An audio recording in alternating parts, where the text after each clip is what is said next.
Question. Sir, kumusta? Ha? Okay lang. Okay lang. Okay lang. Okay lang. Ah, Kasama daw po kayo sa 15 na pumirma in support of Senate President Escudero. yes. Even though my signature was already insignificant, lumapit sila sa akin after the battle has been won. Meron na silang 14 na perma. So, pumunta sa akin nagtatago pa nga ako doon sa opisina ni Senator Tolentino eh. Pero nalocate nila ako doon, pumunta doon, kinausap ako.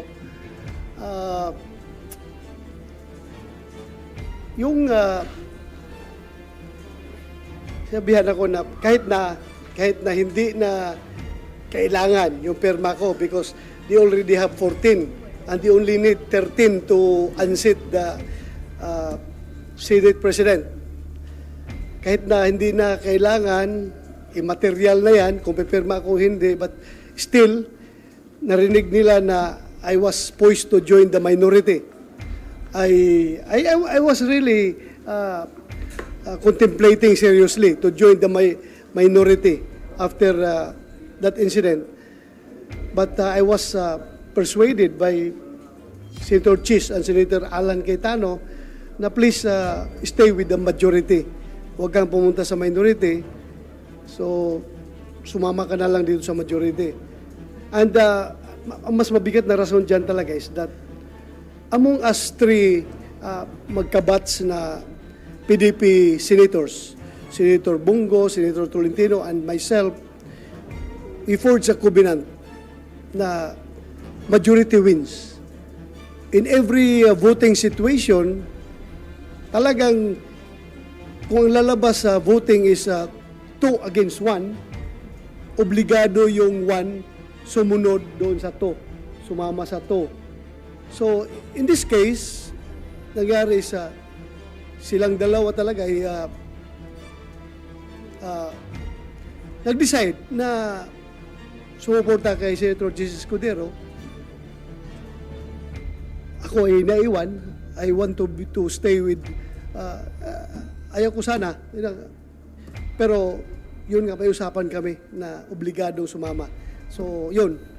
Pinirmahan ko yung resolution, but that was already immaterial because they already have 14 that they have already declared victory. But at least on my part, masaya rin ako kahit because Senator Chis is a very magnanimous victor. Kahit alam niya hindi na kailangan yung boto ko, still, kinubinsi pa rin niya ako na sumama sa majority.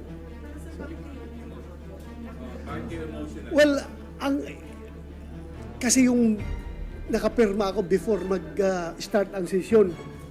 Di ba? Pumasok ako doon.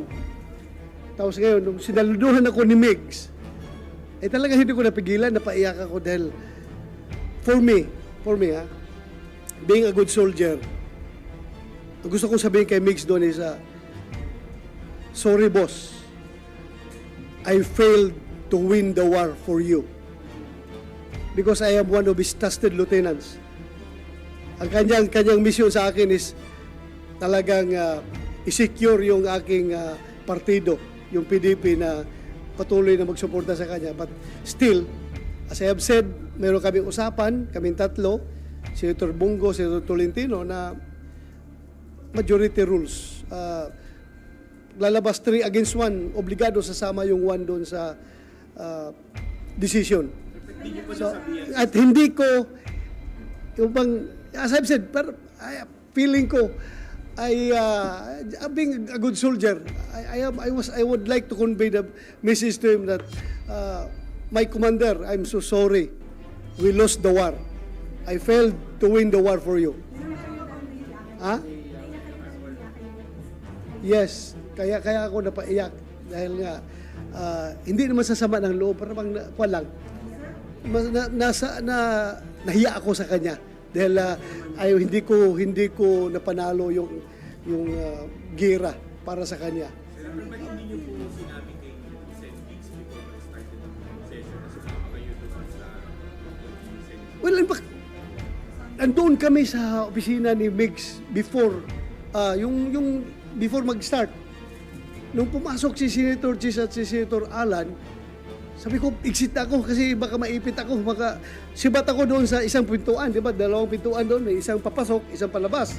Pagpasok nila, sumibat ako to, labas. Labas ako, hindi na kami napag-abot. Pumunta ako kay Senator Tolentino and Senator Bongo na sana sabihin ko, baka pwede ba niyo makonsider yung kaya kanyo matanggap if I'm going to renege on our usapan. Pero sabi ko, mapahiya ako doon sa dalawang kasamahan ko. Kung pwede ba na mag-join na lang ako sa minority. Yan ang gusto kong sabihin doon sa kanila. But they persuaded me na huwag ka nang pumunta sa minority. Mag-majority ka. Pumasok, sumunod yung sila si Senator Chis at Senator Alan, pumunta doon. Sabi na ako, kahit na panalo na kami, panalo na. Baga, insignificant na yung aking perma doon. Still, very magnanimous sila to offer for me to join the majority. Sabi na, huwag ka na umalis sa majority. Kasi I was really contemplating on joining the minority.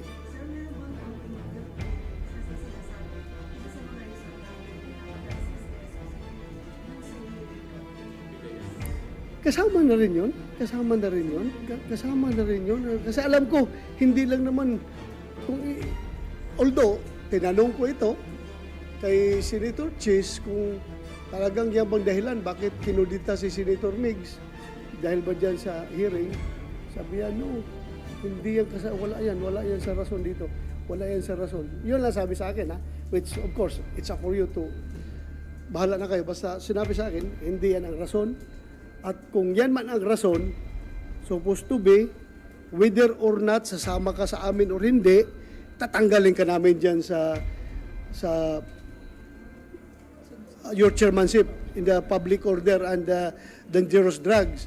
Tatanggalin ka namin kung yan ang rason talaga. Whether or not sasama ka sa amin. Dahil yan ang rason.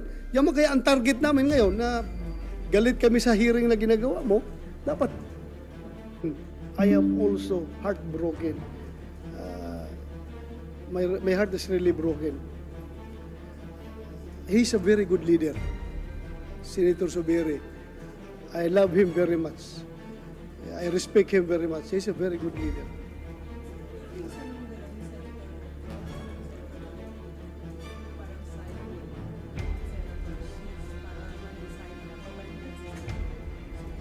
Well, siguro mas maganda sila lang tanungin nyo because they have their own reason. Ha? Pinag-usapan nyo. Ha? Pinag-usapan. They have their own reason. They have their own reason. They have their own reason. Wala namang value na yung vote mo. Oo. Sumama ako kasi yun nga, may usapan kami na majority rules. Kung saan pipirma yung dalawa, obligado yung ayaw na isa, sumama. Pero sir, di ba, Usapan namin. loyalty natin should be sa country and then bago yung kung sino man sa Well, what country are you talking about? I am being disloyal to this country by voting Chis Escudero? No, sir. What Oh. I'm referring to is you are committed sa dalawa. Yes. When it comes to yung issue na ng country, and you're holding dun sa... Well, kung country is above self, above party, and above party mates, what country are you talking about?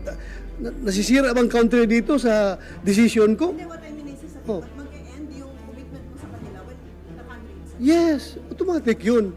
Pero dito naman, hindi naman at stake ang kinabukasan ng bansa dito. This is mere changing of the guards. Bakit ba mapapahamak bang bansa kung si Senator Chis ang magiging Senate President? I think no. Di ba? Why were you contemplating sa nalilipat sa minority? Dahil nga, hindi na si Migs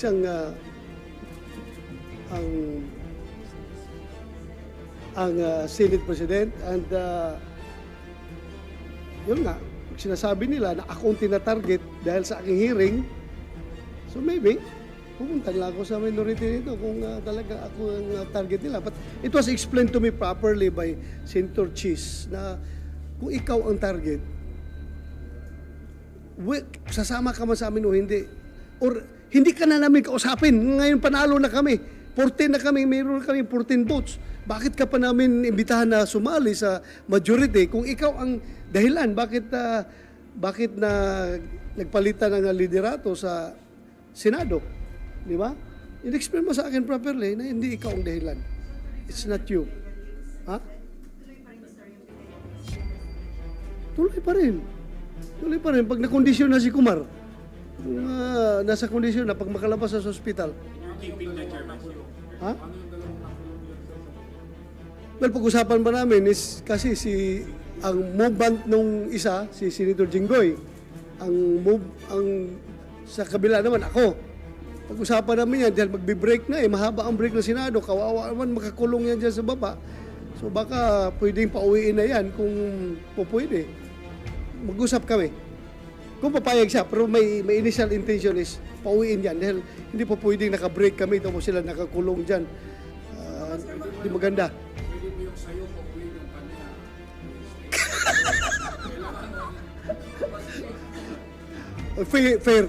Fair tayo. Hindi po pwede. Ha? Hindi sa kasi baka magkaroon yung idea yung public na wag ka naman pala mag-break, papalabas din. I mean, baka the lessons will not be learned kung ganun ilalabas din. Ay, the mere fact na na-contempt ka in public, kahit na hindi ka siguro kukulong, you will learn lesson naman siguro. Maintindihan mo naman na mali yung ginawa mong pagsisinungaling. Kailangan magsabi ako ng totoo. Ganun kasi, enough na yun, na-contempt ka. How much more pag kinulong ka? Kinulong ka 1 day, 2 days. Pag kinulong ka, gusto mo pa buong break ng Senado, nakakulong, kawawa naman yung mga tao na yan. So, may promise sa iyo si Senator Chis to stay as chairman of the committee. Yes, kahit na hindi pa ako pumirma. Kahit na hindi pa ako pumirma nung papel na yun, sinabihan ako na hindi ka namin tatanggalin dyan. Kahit na hindi pa ako pumirma ng resolution. Kasi nga, ako na lang is in order to be officially joining the majority, I have to sign the resolution kahit na immaterial na yun dahil meron silang 14 votes. Kung tutusin nga, pag panalo na ng 14 votes, kahit na 13 pa lang, pagkakuha ng 13 votes, we don't need your vote. Panalo na kami. Sino ka na papansinin namin? Sino ka na kukumbinsihin namin dito? But at least they are very magnanimous in victory. At nilapitan tayo at kinausap. Yes. They earn my respect. Dahil mabait sila. Kahit papaano, pinuntahan ako. Kahit na alam, panalo na sila. Yes. May mga umuulan pa ng mga what's the SPCB? Hmm. Ito po ba yung talagang yung nag-upload sa iyo? Yung nagsabi sa iyo? Merong tumatawag.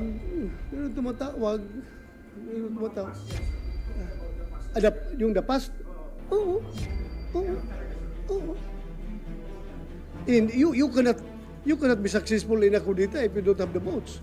So you have to convince everyone. Kasi mahalaga ang bawat boto na isang senador. So tawagan mo talaga sila. Oo. Kasamahan ko lang. Kasamahan ko. Ha? I don't know kung merong mas matapang sa kanila na tawagan ako. Ha? After nila ako babastusin dyan sa mga presko nila, tapos tawagan ninyo ako, ganun, baka kayo naka-small sa akin. Di ba? Wala tumawag. Malacanang. Ano? Oh.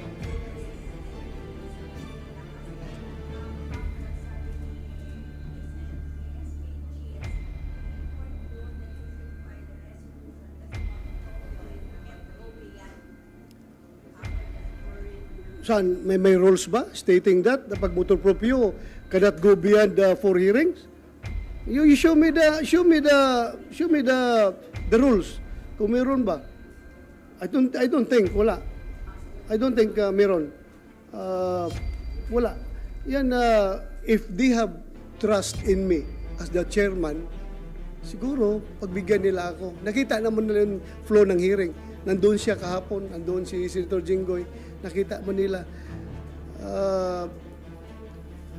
I don't know if I am violating the Senate rules. as far as committee hearings are concerned, lalo-lalo na sa motor proprio investigation. I don't know kung meron akong na-violate. So far, wala akong alam.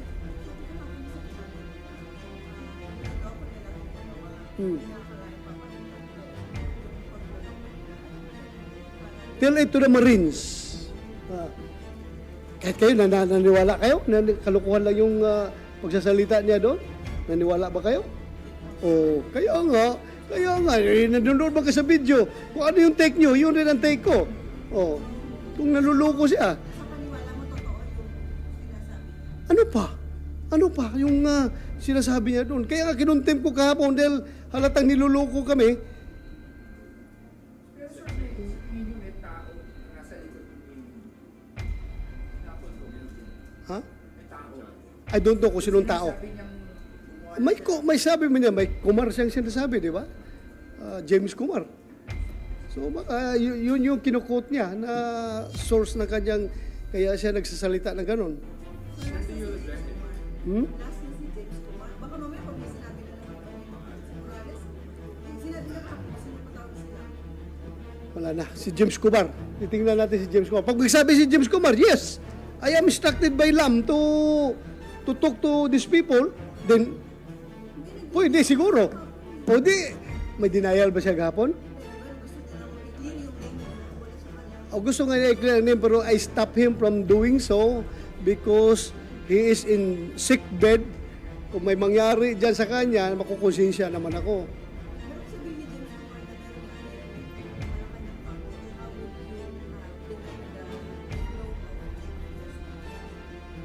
Well, just leave it to me. I will decide. I will cross when the bridge is constructed. Ha? Do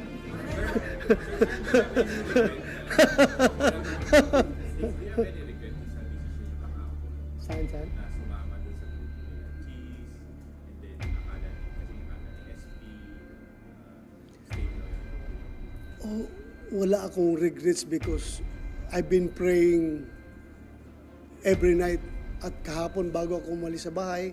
Kasama ko yung asawa ko, mga anak ko at mga apo ko. Nag-pray kami bago ko bumiyahe dito papunta sa Senado na sana i-guide ako ni Lord sa lahat ng mga decision making na gagawin ko. So, no regret on my part. I told the Lord, come, Holy Spirit, please guide me. So, I hope I was guided. Ewan, mahirap lang kung hindi nakinig si Lord, no? Hindi ako ginaid. Pero I'm sure nakikinig si Lord sa akin. Sabi ko, come, Holy Spirit, please guide me, Lord. Well, mananatili pa rin yan. Personally, kaibigan kami. Kahit na anong mangyari siguro, mataas pa rin respeto ko sa kanya. I love him as a friend. Napakagaling niya na Senate President. Siya lang, as far as I know, 5 years pa lang ako senador. Siya lang ang Senate President na mahal ang lahat ng empleyado ng Senado. That's all I can say. Kaya ako napaiyak hapon nung sinaluduhan niya ako dahil nga, sabi ko sa kanya, Mr. President, sorry, I failed to win the war for you. Sorry. Senator, gano'n po ba hirap sa inyo? Kasi arrive decision na iniwanan niya si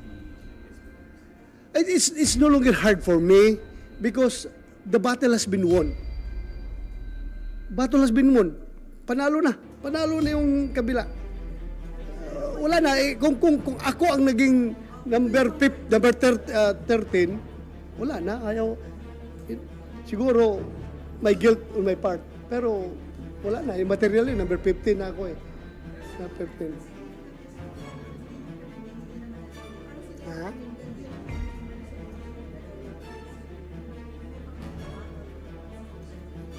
Well, as I have said, tinimbang ko ng husto yung aking desisyon.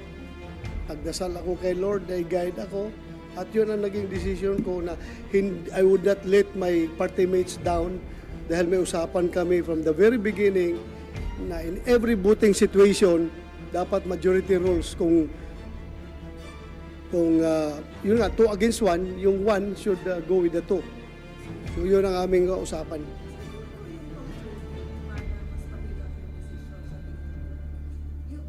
Parang 13 is the simple majority of 24. Kung ikaw lang yung pipirma para matutuloy yung kung 13, pwede mo kailangan. O hindi ako maharap kay Migs. Hindi, wala akong mukha sa kanya. I was fighting tooth and nail na hindi siya ma-remove. I've been convincing my party mates, but still, I respect their decision. May decision silang sarili. Yes.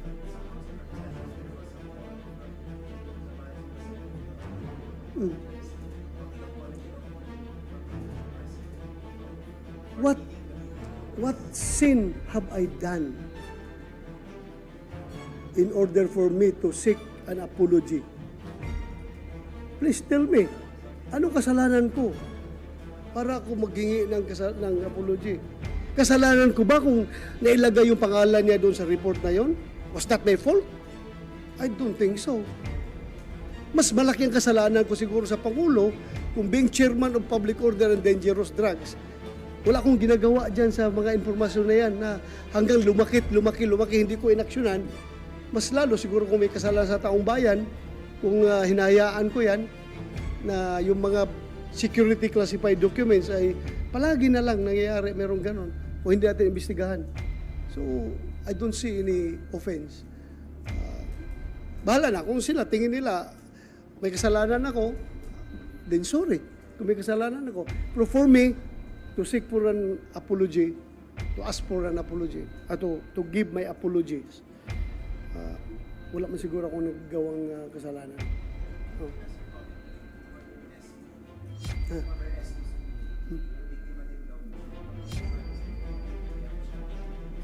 Break.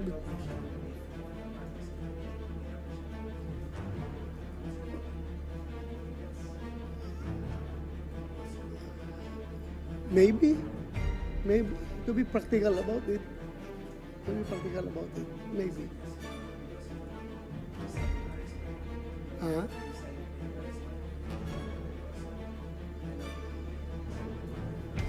Maybe, but I don't have personal knowledge. Ako hanggang deduction, induction, conclusion, yun lang yung sa akin. Personal ko lang. Wala akong personal knowledge talaga. Feelings ko lang. Personal feelings. No personal knowledge. Personal feelings.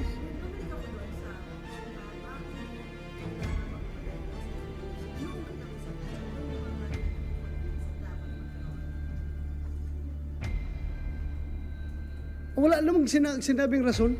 Basta, sama ka sa amin. Sabi ko, sorry, hindi. Yun lang. Tawag, pare, sama ka sa amin. Sabi ko, pasensya ka na pare.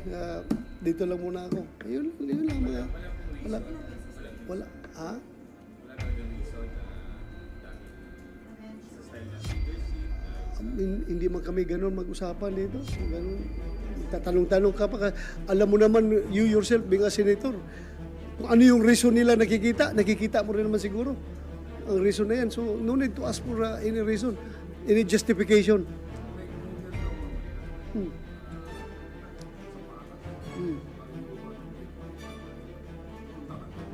Invited mo daw lahat ng senador. Hindi ko lang alam. Hindi ko na-date yung asawa ko kahapon. Anniversary namin kahapon. Dahil sa hearing, hindi ko na-date. So, baka i-dinner ko yung misis ko ngayong gabi. So, priority ko na yung misis ko kaysa Malacanang. Ha? Baka sabihin ng taga Malacanang, ginawa mo pang date. Ginawa pang date ito Malacanang, ha?